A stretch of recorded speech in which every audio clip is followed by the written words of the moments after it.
Hey everyone, it has been a minute, but I'm back, and today we are going to be doing something I've been wanting to do for a long time, and the reason I haven't is because I haven't had the right ink for it, but I'm going to be testing all of the linocut prints that I've made. This video is going to be the death of me. I just cut my hand open on a clay scraper, so we're doing awesome today. But anyway, I was fortunate enough to receive these two speedball inks from a loved one for Christmas. Over the last several years, I have been making quite a few different linocut prints. I'm going to be going through and covering this entire 18 by 24 inch mixed media pad with these prints. I'm hoping to kind of make like a grid shape so I can have a cool art piece, and also use these inks for the first time because I've just been using like India ink and a paintbrush. Hopefully this will go well. Let's just jump right in.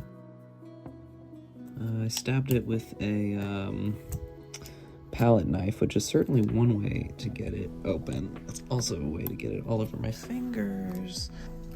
Ooh, whoa, that is a dark color. Already tell I'm doing it a little bit wrong, but that's okay. I'm not a professional screen printer here.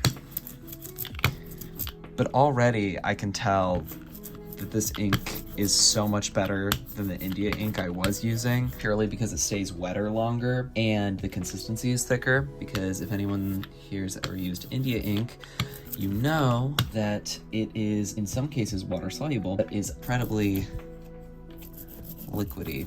I'm a little bit concerned with the volume of black ink we've got happening over here. At least it's not like bright red or something, because that would be like a crime scene.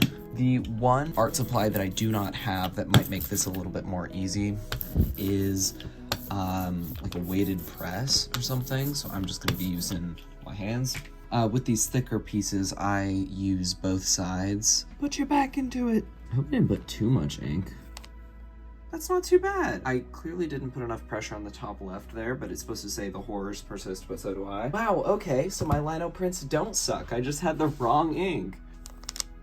Those look so good. This is the least favorite lino print I've ever done because it turned out very poorly. Then I'm going to use it as kind of like a table so I can use the other side of the prints that I carved without getting too much ink on this page, because this was some really cheap lino that I used, and I do not intend on buying this specific brand of lino again.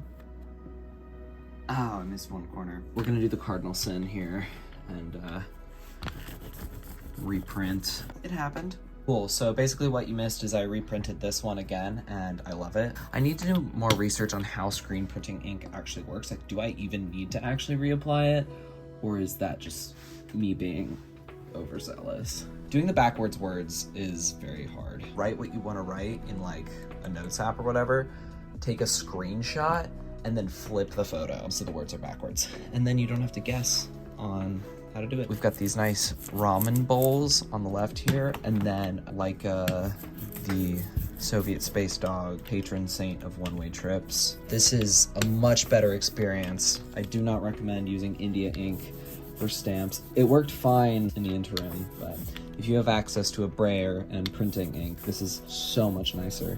I'm struggling with the brayer though, I'll tell you what. It's kind of hard to move the camera when my hands are covered in ink. Look at my hands. I answered my own question about whether or not I should get one of those pressure tools.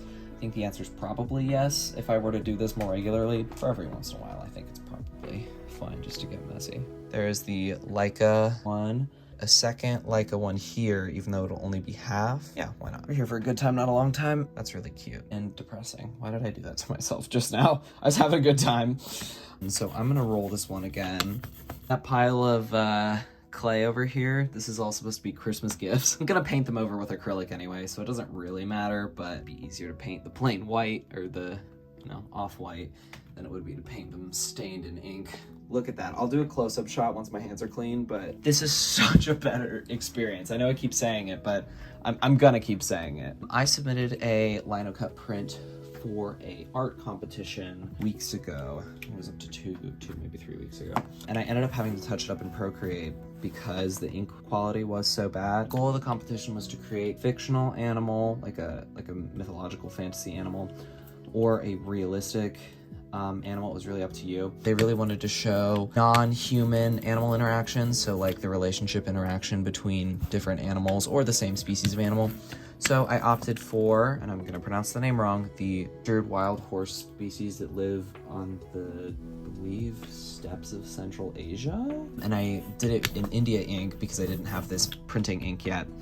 And I touched it up in Procreate, and they seemed to like it. I don't know whether or not I won at the time of filming, and my follow-up emails have gone unanswered, but hopefully soon I will know. I wanted it to be right there, but can't win them all. Oh, we've got a weird little vulture one down here. Okay, we've got another one on the other side. It says no meat, no wheat. I'm a vegetarian and my partner has celiac disease, so I made that stamp as a joke. These two, this eye and this eye, were my two first lino prints, but I'm gonna do these ones real quick so you can see the purple. We'll do one more eye. I might not do the other side. This is also my first time using these palette knives. I was supposed to use them for watercolor making, but I ordered some pigment from Jackson's Art Supply, and that was over a month ago, and I've still not received them, so I'm not super stoked with that, Jackson. I say like Jackson is a real human being and not a multi-million-dollar art company. My hands are covered in ink, my desk is covered in ink, all of the prints I've ever done are covered in ink. Betta fish scene on this side and a coelacanth on this side, so we're gonna start with the coelacanth first. Okay, that one was as straight as I would have liked, but hey, you know, neither am I. You know those videos of people making very aesthetic art and it looks beautiful and their workspace looks beautiful and like the lights coming in and soft music is playing? I can't. I simply cannot. I try sometimes. I tried with that intro. I'm sure y'all noticed. Yeah, that is not how I live. It might go off the page just a little bit, but that's okay because I want to save this top space for another one of these. The ink is very sticky as it's drying, like it's very tacky.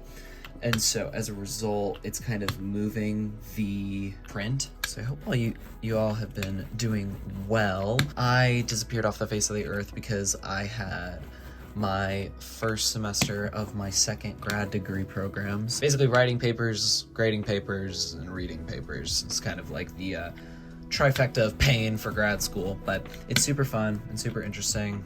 I love it. Being a student is literally the most fun thing for me. I'm not even being facetious. I like literally feel that way. If I could go to school for the rest of my life, I would. I am going to fill in the rest of the space with these little lines and any other small pieces that fit.